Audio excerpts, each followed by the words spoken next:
Hello, everyone. This is Brittany Twisted King, the editor of American Shade Magazine, and this series is called What the Heck Were They Thinking?, where we take a deep dive into the minds of the writers who contribute to American Shade and find out what they were thinking, debating, contemplating, and enjoying while they were crafting their essay. And today, to say that we have a special guest is not doing justice at all. To try to surmise her in one sentence, I will say she's a fashion stylist, low-key fashion icon to me, in my viewpoint. Um, she writes as sharp as a tack. She's an artist in every sense of the word, and she's honestly one of the kindest people I've met in 36 years of my life. So on the other side of the pond, please welcome Ayisha Akanbi. How are you, my friend? I am good. Really happy to be here with you. Thank you for that very, very warm introduction. Many feelings are mutual there.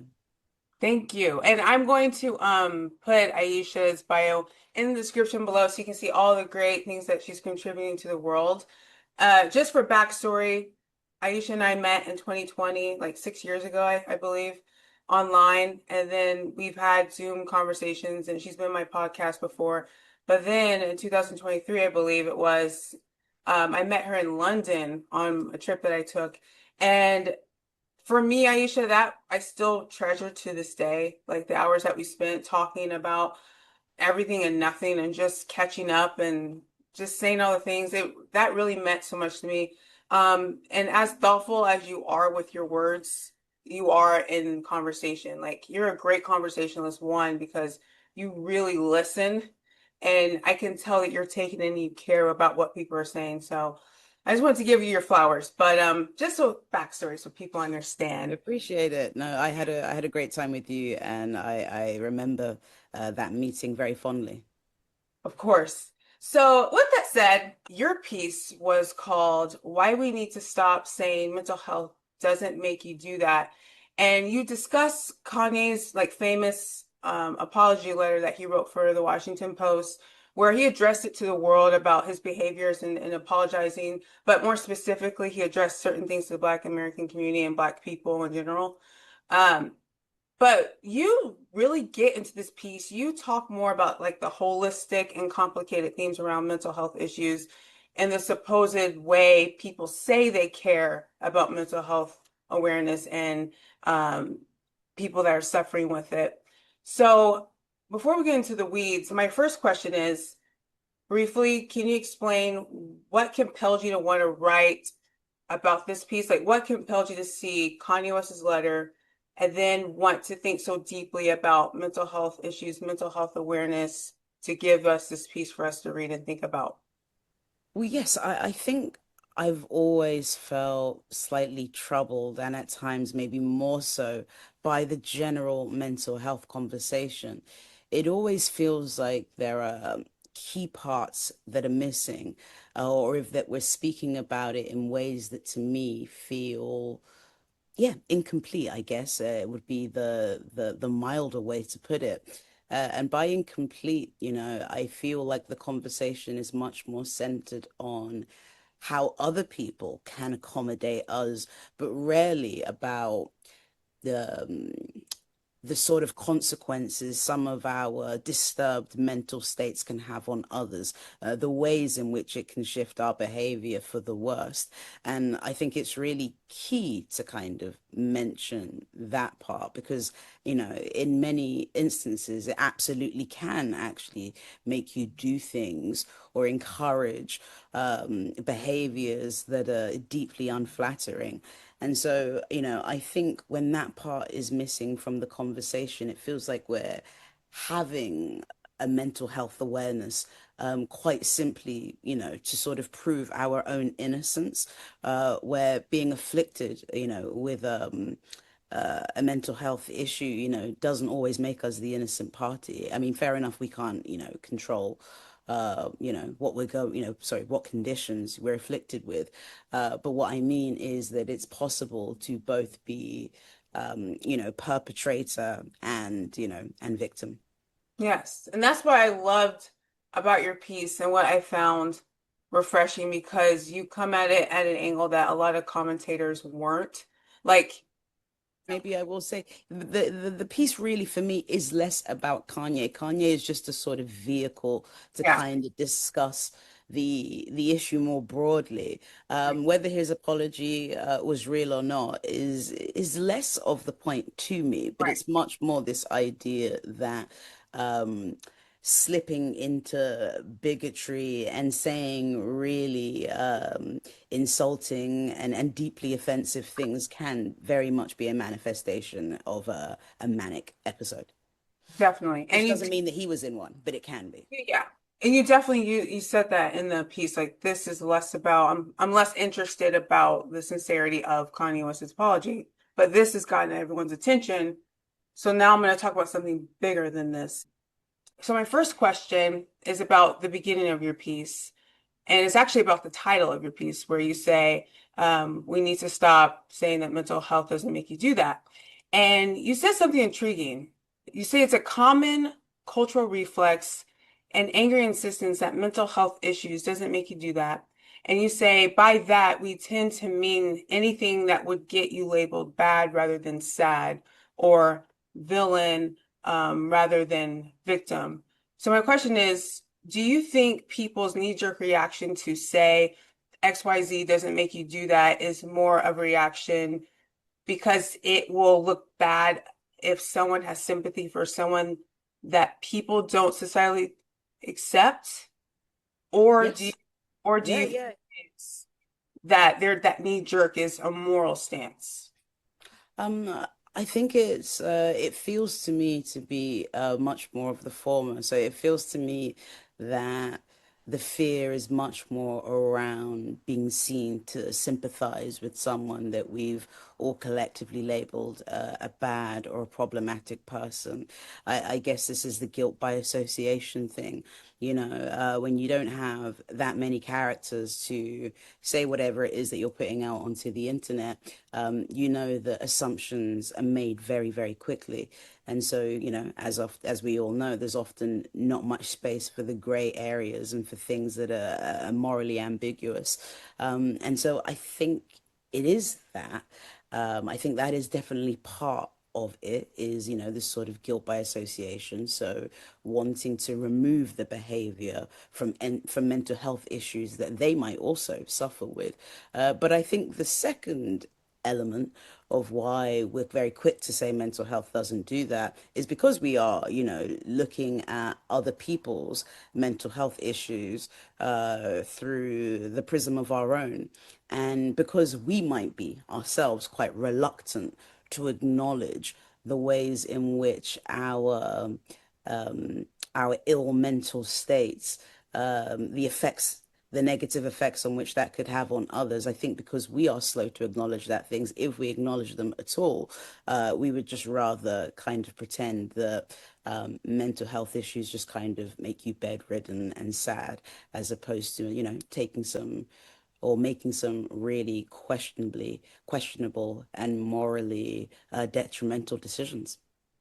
And to that, and I don't know if this is like too off the mark of what you were talking about, but I was just reading your piece. I was just thinking of something I've always thought about. And I'm sure that you've thought about it too. It's strange to me when, um, and this is why I do believe it's the former more so. Like people are more afraid of how it will look if they support someone that society doesn't support versus being like, oh, this is a moral thing. Because I feel like society really shows their head um, when they try to call out like a celebrity that did something wrong or said something mean or evil, but then they'll accompany that call out with like a death threat or something. I'm just like, just people, and it's not like this is a very normalized thing that if it's right when the downfall of a celebrity and they're getting canceled, they're going to get a lot of death threats for being a bad person, but then people are saying to kill yourself. Like, have Mm. you ever thought of the irony and the hypocrisy? I'm sure I you. know. Yeah, I'm yeah, just no. like, what is this? Yeah. Yeah, no, I mean, I guess the internet is just kind of filled with that kind of hypocrisy and irony and yeah, so at this point I guess it doesn't surprise me so much. But yeah, you're right. It is very ironic that, mental health advocates would be, telling people to kill themselves.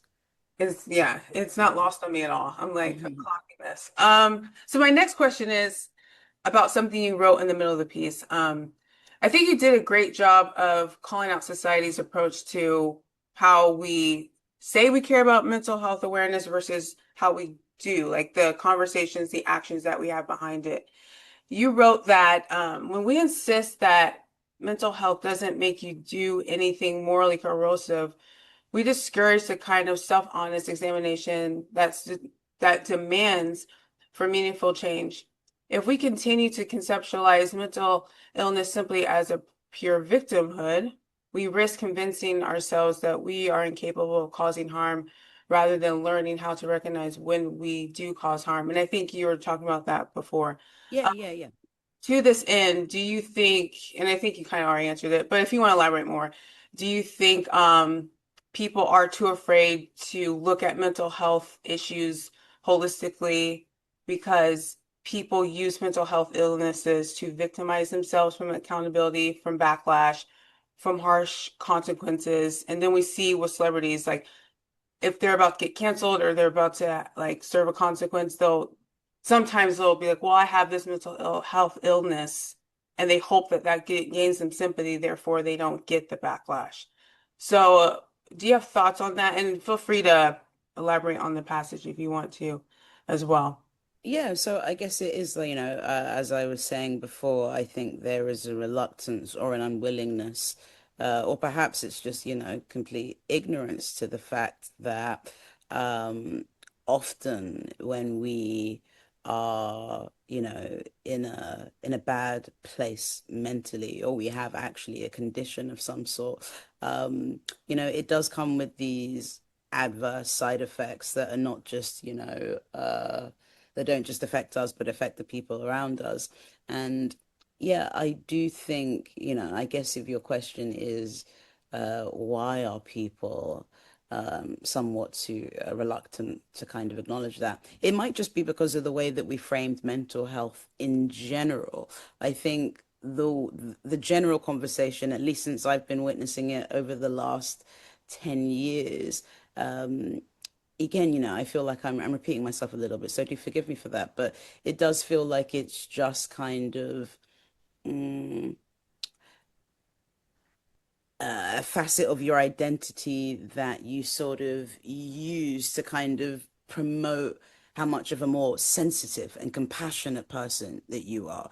I think that's the element of talking about mental health in public that feels much more attractive, is that it feels like it's inadvertently saying as well, like I'm a highly sensitive person, and that part of the conversation is attractive or appealing or self-flattering. But the other side, that comes with, maybe it's true that sensitivity, um, is this, yeah, this darker side that makes you difficult to be around people. And I think, if we're all honest, many of us know someone who's genuinely going through something quite difficult. Mhm. It could be depression, it could be some kind of personality disorder, or maybe something more severe. And I think it's honest to say that time, spent around that person often, not always, but often can be testy for a number of reasons. Mhm.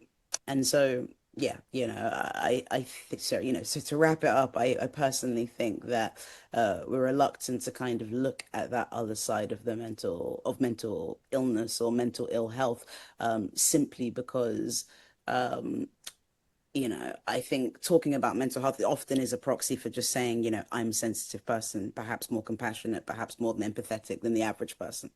Yeah, I agree. And I know we're the same age, millennials. Yeah, yeah, Um, roughly. and I know I've lived through the life of mental health was never talked about. And if you did, it was automatic stigma kind of attached to you. Now it's a badge of honor. I mean, there's people that obviously a lot of people suffer for real and they're serious about it and advocate it for in a real way. But yes, there's a lot of people that wield that. I mean, Yeah, we know it. Go ahead. Oh, sorry. I was just going to say, and and maybe that's important to mention. I'm glad you did about, how it was once never spoken about, because maybe that's part of the issue as well, is this overcorrection.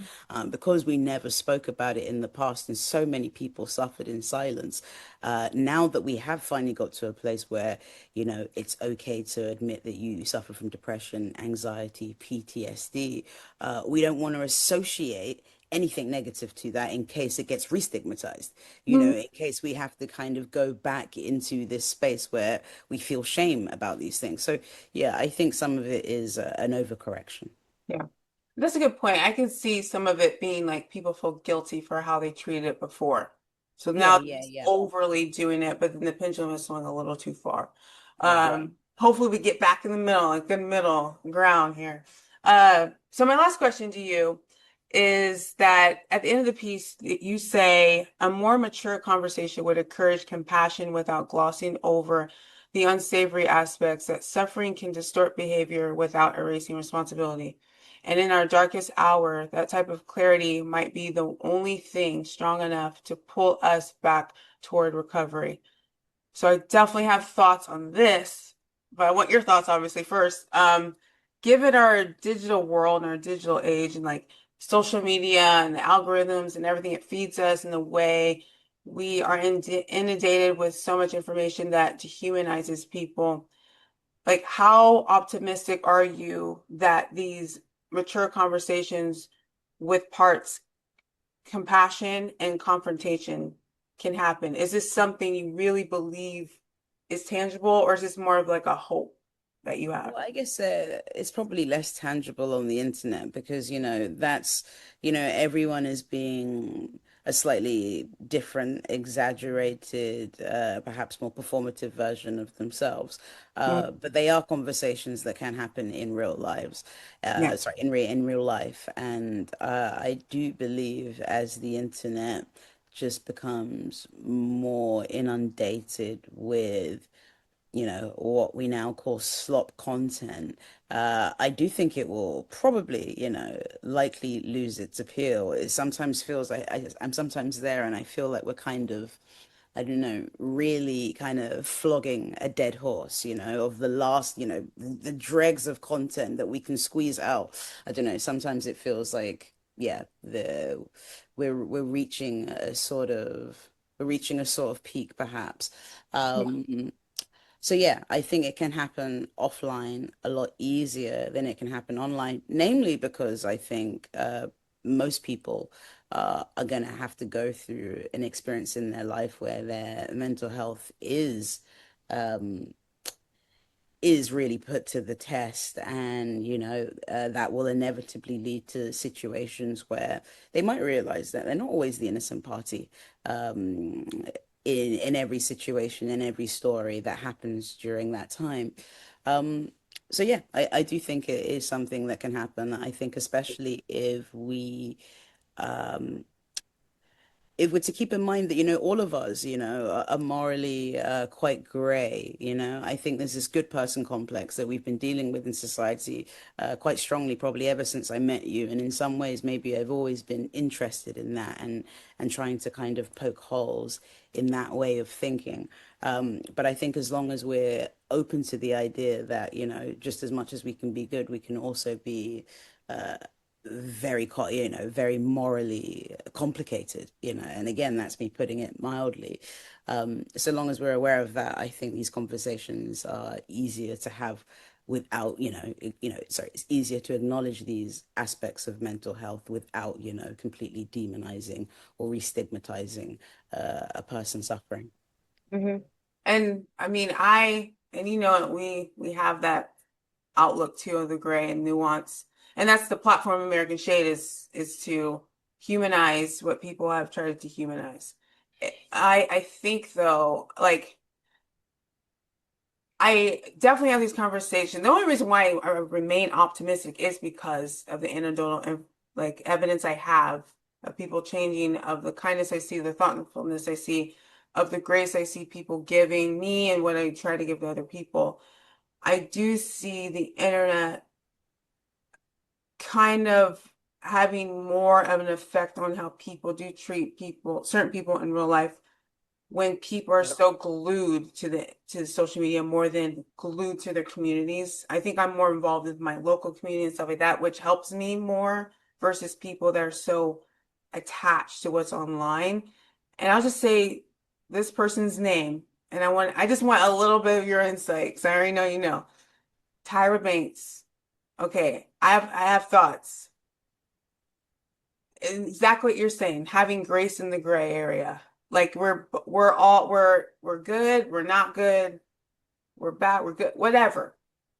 So is every celebrity, so is every person we see on TV. And when I saw the onslaught of criticism she was getting for America's Next Top Model, one, I was dumbfounded. Like, reality TV is way more, it's trash now. I mean, back then it wasn't great, but that was literally nothing. And just the amount of stuff that she got every single day. I was like, okay, one documentary fine, but then everyone came out of the woodwork, and I was just thinking, we're a society that says we care about mental health issues and we care about mental health awareness. Whether Tyra has a mental health issue or not, I'm like, wouldn't people think and just put themselves in her shoes? Could you imagine some person getting this much hate every single day and what that would do to someone's mental state to the point where maybe they might want to just check out of here for good? Like, Yeah, what are yeah. your thoughts on that? Like, I think that's when I'm like, I'm for the Grace and Gray, you know, Yeah, yeah. but It's funny that you mentioned that because I did actually really recently. I'm very late to the party, as I am with a lot of popular culture sometimes. But I very recently watched the Banks documentary, the America's Next Top Model one. Didn't get through the whole of it, but I do remember actually having this. Reality TV makes you want to speak at the screen, a lot of the time, and I do remember saying constantly to the person I was watching it with, like, why are they throwing her under the bus? Why are they not contextualizing the time that it was? I don't remember seeing think pieces at the time. I don't remember, many people, the intellectuals, whoever they were in the room, the chattering classes. I don't remember them. y'all And had a I, popcorn watching. I would right, stop you know, it. and so, and again, when it comes to the pylons and stuff like that, no matter how sort of seductive maybe some of them might be sometimes, because maybe someone has said something that I really strongly disagree with. I have a rule that I never ever will comment on anything like that. I will never join in when someone is having the limelight put on them for all of the wrong reasons. Yeah. Maybe one day I hope that we'll somewhat look back on our willingness and eagerness to do this in a similar way to the way that we look at sort of like public shaming rituals Mhm. that were done in the olden days. I think we might, or we should at least, I think, look at it that way. Um, because yeah, you're right. I again, um, these people, whether I've met them or not, or just because they have an avatar, I struggle to separate. I struggle to kind of reduce them to that. I'm very aware that this is a person, and so yeah, I thought people were being really unfair to her. I don't think people are contextualizing it. I think a lot of people use Tyra as a bit of a scapegoat to offset their own behavior at the time, or maybe if they thought by condemning her that they seem like better people in the present. I think there's a lot of peer pressure going on there. Um, but yeah, I wouldn't join in a pylon, and I would definitely encourage people to think twice about doing that. Um, yeah. And if people were real fans, and I've seen every season, you would see there's so much more pros of America's Next Top Model, of her advocating for diversity, of her really pushing the needle in a positive way, where I think this is why we see the fashion world the way it is now. I really do think that. But yeah, I also didn't join in, and I actually was gonna write a piece, and I still might, who knows? Because people are Yeah. still talking about it. But I was gonna write a piece called titled "In Defense of Tyra," but it was gonna be about her, but more about like people that we jump to pile on and cancel, and some that we might be wrong about, some that just were unjust, and just the pile on. Why do we do that as people? Like, just why is it so easy for us to just do that to another human? So that was a piece I was going to do months ago. We Oh, I might think do you that. should. I think you should. I mean, it's always a timely message, sadly, today. So, yeah, I think you There should. will be another Tyra around the bend fire right now at 5 o'clock. Um, okay, Aisha, thank you so much. I do want to do something fun with you, but I want to thank you for the conversation. And I just want to do some rapid fire questions. Okay, Just cool, sweet. know you, you Yeah, know, yeah, yeah, yeah. I mean, I know you, but Yeah, yeah, cool. That's fun. Okay, cool. so my first question is, do you like to plan ahead or do you like to live in the moment? Oh, I wish I could say I was the person who planned ahead, but I kind of live in the moment. There's a loose plan, but loose being the very key word. Yes, I like that too. I do plan ahead, but I can do, a little bit of living in the moment. Do you like to do you mainly work solo or do you like to work solo or would you rather always work with other people? Um, I like the idea of working with other people, but it's definitely an idea that's better in theory than it's often proved itself to be in reality. So I would say I like working by myself. I feel like that's the best way that I concentrate, even if someone is silent in the room and just breathing next to me, that can be a distraction. So That's yeah, yeah, I like to work by myself. I am an independent worker. I love working with people, but probably more independent. Do you ask for permission or do you ask for forgiveness? Hmm. Um, I guess maybe sometimes, again, I'd like to be a person who could say, I don't ever ask for permission, but maybe there are some ways in which that I do. And so sometimes I guess I'm having to do both. There is definitely times where I have behaved in ways that, um, yeah, are unideal. So I've had to ask for forgiveness. So maybe I'm going to say a bit of both. But the permission one, less and less so. Only people that I am are in my very inner circle. Are you more of someone that likes the winter, the fall, or do you like summer?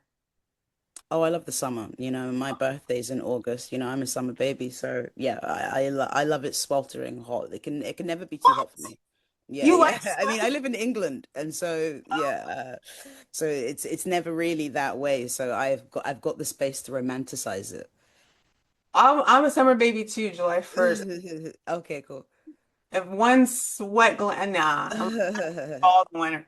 And then I have a couple more, but do you like to work on like a piece, an essay, at home, or do you like to work alone, like at a coffee shop? Do you like to be around people and work alone, Yeah, or again, I wish I was the person who could say, I can just set up shop in a coffee shop, but I cannot, I'm so easily distracted. I very much have that kind of digital disease. And so yeah, I need to be by myself. I need to be completely by myself. Otherwise, I just get too fixated on watching people or the random sounds that are in and out. Also, there's nowhere that doesn't play music. And yeah, I kind of need silence. oh, you need silence? See, I Yeah, need some, completely. oh yeah, I need music or something I've heard all the time where it's just like it distracts me from the silence. Oh, But I love it. yeah, I can work at a coffee shop, but it's never, I can work at a coffee shop if I'm like at the end of the piece.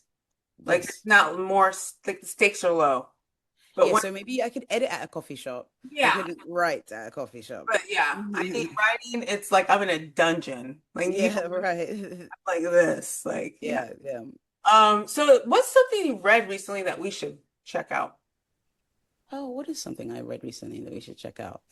Um, Uh, I've been reading a lot of memoirs at the moment. I've kind of jumped on some of the popular ones that we've been speaking about. So I just recently read Lena Dunham's one. I read the Lindy West one. But actually something I did read that's probably kind of relevant to maybe people in your audience, I read a book by an author, his name I can't remember, but it was a guy, and it was called Stop Reading the News or something like that. Something like that, a title like that. And of course, many people won't. This wasn't a case for apathy, but it was just making the case that actually it's not one of the best ways to be informed. And I think I'm really quite attracted to this argument because we're all much more politicized today than at least I've ever at least witnessed in my lifetime. So at least in the last decade, I think we've all felt the pressure to be a lot more political and to consume a lot more. And when I look at the people around me who do that the most, I'm not quite convinced that it's the healthiest thing for their minds, irrespective of whatever side of the political aisle they might be on. And so, yeah, I thought it made some interesting arguments.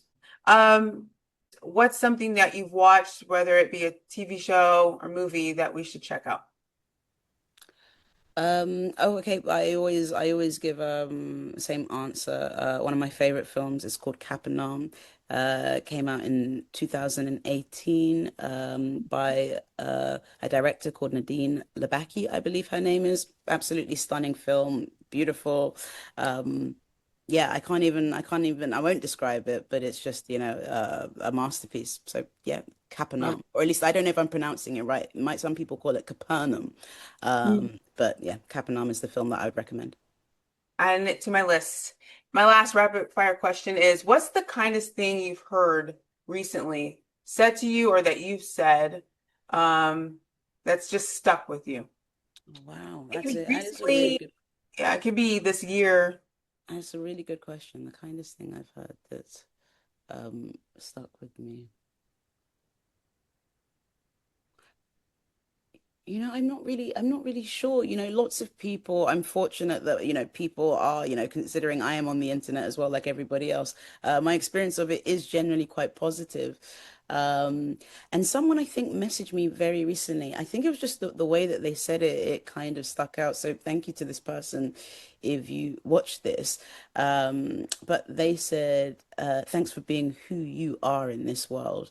And I just, and there's so many ways of kind of conveying something like that, but there was just the way that that was phrased in particular that just it was really it was very encouraging and it was nice to read in the moment that I did read it.